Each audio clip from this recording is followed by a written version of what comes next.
Good morning from Brandon Valley High School. My name is Mark Schluckway, and I have the distinct honor and privilege of being the associate principal here at Brandon Valley High School. It is May 9th, 2019, and I just wanted to create a short video here explaining parking, how parking will change for next year, the 2019-2020 school year. In addition, I want to give you a little bit of background on maybe why we had to make some of the changes that we had to make. So the objective when we set out to do this was to effectively maximize our available space for student parking. And student parking on site would be the key term there. I took a picture here from the roof of the high school. This is our senior parking lot, and this is pretty indicative of what it would look like at any given time during our day. And what you can see is that we have a number of open parking spots.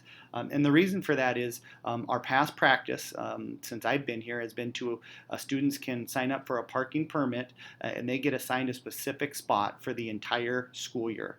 I will say we are the only school district that I'm aware of in the state of South Dakota that's ever done it that way. And so what that does is that kind of decreases your ability or your capacity ability to maybe facilitate driving requests for as many students as possible. So that is one of the bigger reasons that we maybe looked at some different options to potentially increase our capacity and such forth and things like that. And just so you are aware, this school year we weren't able to allow any freshmen to park on campus due to the fact that the parking lot was full. I actually wasn't able to even facilitate all sophomores that wanted requests and things like that. So we just wanted to maybe develop a new plan to open up a few additional spots and things like that. And so that was one of the things. I also want people to know that this has been a plan that didn't develop overnight. This has been a 2-year process. And so we've really been had a lot of ideas thrown around and things like that. But ultimately, we knew that there had to be a change, and we almost made the change going into this school year, but we decided to wait one more year. So we are making some changes to parking for next year. Additional background that I think will be helpful for everybody is understanding what parking opportunities we have. So the Brandon Valley High School lot itself has 592 student spots, and we've expanded that over the last few years trying to find spots everywhere. So what I know now today is that I can facilitate 592 student spots. The good news is next year we'll have additional parking for the high school over at what we call formerly the DQ lot. We will be doing some work over there, paving the area and adding 90 student spots. Where students are relatively close to the high school, yet all they got to do is go to the crosswalk, hit that button, come across the crosswalk, and they're in the high school within just a minute or two.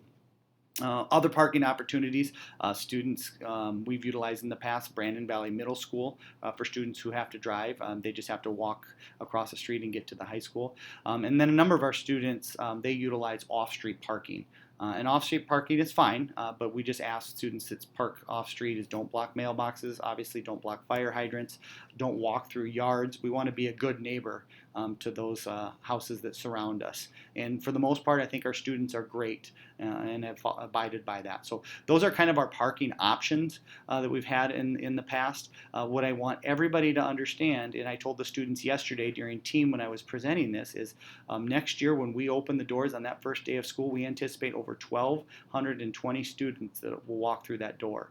So we continue to increase in enrollment, and with growth, obviously, maybe comes some challenges, but challenges that we're willing to take on, and maybe challenges that we're willing to look at different approaches for. The parking conversation, like I stated earlier, this has been developed over a couple years. We came down to we developed 2 certain options, and then I had an other there. And the reason I had the other there is a couple weeks ago I brought in what I consider our junior leadership team. So it was all the students who are running for student council for next year. I brought them in because they're going to be seniors next year, and any parking decisions or any parking changes is going to affect them. And I really want to commend that group for giving great feedback throughout the process, and they really helped me develop what the plan looks like in its current form. So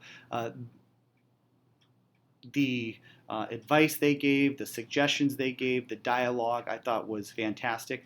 Obviously, seniors weren't super excited about losing their assigned parking spot that was the closest to the building in this process, but they did recognize that we had a parking issue and that probably we need to look at changes. So one of the options we looked at was you can buy a parking pass, and it's open parking, first come, first serve for everybody. The problem with that junior leadership team recognized right away was that there'll be seniors next year and they're going to come and go. So there probably won't be a lot of spots available for them during a given day. They might be parking that's far away from the building or over at the central office area and then have to walk all the way around the building to get into our secure entrance. So that became problematic. And then the second plan that came forward was permit parking. And this plan really developed over a long period of time and also developed when I met with that junior leadership team. And so that was the plan ultimately that we decided to go with. I was open to other options if students had them. One student came back and said, can't we just expand the parking lot? And it's not as easy as that. That's a very expensive endeavor that we will do in the future, but that takes years of planning to do. And it's certainly on the list of the 5-year plan to expand the parking lot, but it's not something we could do for next school year. This slide here is going to explain a little bit of, it's just a map of our parking lot, and hopefully you can get your bearings straight and you can see where the main entrance is. So that might give you an idea. So the parking lot that's directly outside the main entrance is the one that has the salmon, the yellow, the red, the green, and the blue. So that's the parking lot right outside the main entrance. Okay, so now I'm going to go in and explain each area. If you have a son or daughter who's going to be a senior, I would say they're probably going to utilize what we're going to call the open senior permit parking. Okay, so that parking tag that they will have to display in their car will be $100, and the student can basically park anywhere in that salmon colored area. And what I'm going to tell everybody is, or all the seniors, what I've already told them, is that if you have a parking permit for the senior parking lot and you're a senior, you will have an open spot somewhere in one of those two lots. I don't know exactly how many spots I will need for this area, but I will get a good idea after we finalize schedules and I look at how many seniors are on campus for different periods during the day and things like that. So what I really want to reiterate there is that if a senior purchases an open senior permit parking spot and they come in third period, there will be an open spot in one of those two parking lots for them to park and then come in the main secure entrance. The reserved 3-person carpool parking area is the red area. What I want everyone to understand about the red and the green area is these areas may shift. So if we don't get as many 3-person carpool parking applications, then that red area shrinks up and then the green area moves up. We don't know exactly what to anticipate with that and how the carpool works. So basically, I believe that maybe families that have multiple students attending the high school will utilize this area. I do believe that we might even have some seniors that apply for the 3-person carpool parking if they're responsible for bringing younger siblings, or maybe they have a friend or two that they're going to ride with. The cool thing about the 3-person carpool parking is that we are only charging $50 total, and that is not per person. So that $50 gets split between the 3 students that are going to carpool. The other thing that's interesting about the carpool area is that those students will have an assigned spot for the entire school year. So they will have the ability to park in that same spot all year. And not only is it a reduced rate, but they get a spot, and they get that spot when they come to school. The next section is the green section, and we're calling that the reserved 2-person carpool parking. We would anticipate that this area will be bigger than the red section because it might be easier to coordinate 2 students riding together. This will be $75 total. Once again, $75 total, not per person. Okay? And so what we'll ask students to do that are going to do the 3-person or the 2-person carpool, they're going to fill out the parking form, and there's a certain section that they will fill out that I'll explain on the next slide. The blue area is what we're going to call the open permit parking, because we are aware that we have a number of students who are in a ton of activities and probably won't be able to utilize the two-person or the three-person carpool.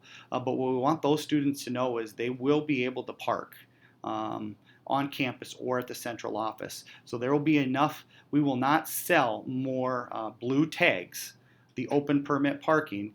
We will not sell more tags than what we have spots available. So there will be a spot available for any student who purchases that. That is going to be $100 per vehicle. The big change for students who go in those areas, those are going to be first come, first serve on any given day. So a student may not park in the same spot every day. They're not going to be assigned a spot.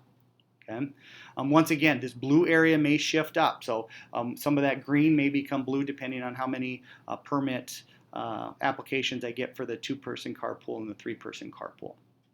The other thing that I think is worth noting that I'm going to go over on the next sheet is that students that are currently 8th grade students entering their freshman year, we are not allowing them to sign up for parking at this time until we get our numbers in for the 10th through 12th graders.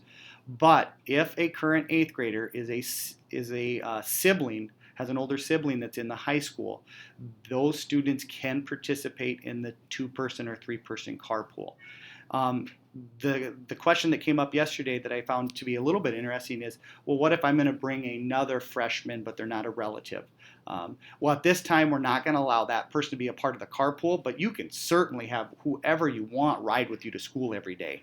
What I want everyone to understand is we're not going to be sitting there checking to see if 3 people are getting out of the car every day. So that's been a question that I've had and things like that. But how the 3-person and 2-person the carpool works is if I have 3 people that have agreed to drive together and all 3 of them have a vehicle that could potentially be driven to school, I will give all 3 of them a tag, and for example, it might say F5. Okay, so 3-person carpool students are in F5. And they have 3 different vehicles that may be driven on any given day. I will give them 3 different tags to display in their car that says F5. But the caveat is only one of those vehicles can park on the lot on that given day. So that might take some coordination between students, and it might not work for all students, and we completely understand that. But we really wanted to reward students who are willing to maybe expand our capacity by riding with another student or bringing a sibling to school. So we thought this was maybe a creative way to do that. This next slide here just is the parking form, and I guess the first thing I want to point out here is parking is due May 29th. That is a change from past practice. We usually have parking due in early August, but since our plan has a few more moving parts and we want to determine if there's going to be any parking available for freshmen, we decided that our best bet was to have this parking pass due on May 29th. That would allow me, if we have the opportunity to offer any carpool parking to the freshmen, that would give me the opportunity to meet with them on May 30th. But once again, I just want to reiterate that this form looks complex, but I'm going to walk you through it step by step. And so as we kind of look at this, you can look at the top here, and it says student name, grad year. There may be multiple student names that get put on there if it's a 3-person carpool or a 2-person carpool. And the other thing is if students are going together to do the 3-person carpool or 2-person carpool, you do not need to submit 3 forms. You only need to submit 1 form. And we'll explain that a little bit below.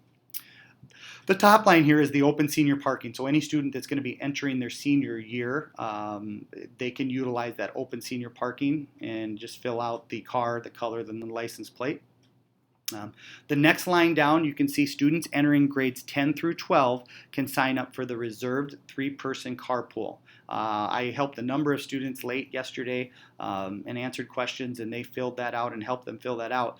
All they have to do is list all 3 names, and if whoever's driving, if all 3 of them have a vehicle that they plan on bringing on campus, then they list that vehicle. If only 2 of the 3 people have a vehicle, they just list the license plates of those 2 vehicles.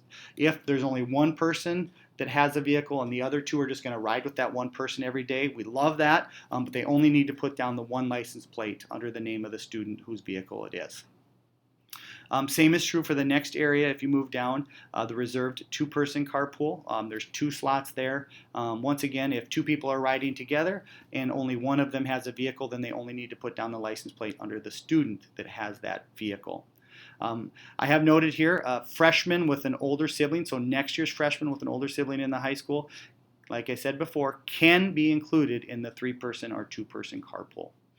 If the carpool idea or the carpool lane does not work for students, and we are aware, like I said earlier, that it won't work for a number of students that are maybe active and are in a lot of activities, students entering grades 10 and 11 can sign up for what we're calling the open underclassmen parking. And on the previous slide, that was the blue areas. And so those areas will be first come, first serve. And once the main lot fills up, then the overflow for that area will be the Brandon Valley central office area, the former DQ property. And those spots will be $100 per permit. So kind of in summary, the parking forms are available now. We have them on the website. I also have the color parking map on the website that you saw earlier in this presentation if you wanted to print that off and look at it. Just once again, understand that that colored map, some of those areas are going to shift after we get final numbers. The due date for parking, and we're firm on this, is May 29th, 2019 by 3 p.m. With change, with the growth we've had comes changes, and this is one of those changes that we're going to try to consider, and hopefully that we'll have some positive outcomes from it. I thank you for your time. If you have any additional questions, please don't hesitate to give me a call. Mark Schluckaway. High school office is 582-3211. If I'm not available when you call, just leave me a message, and I'll call you back as soon as I can. Thank you.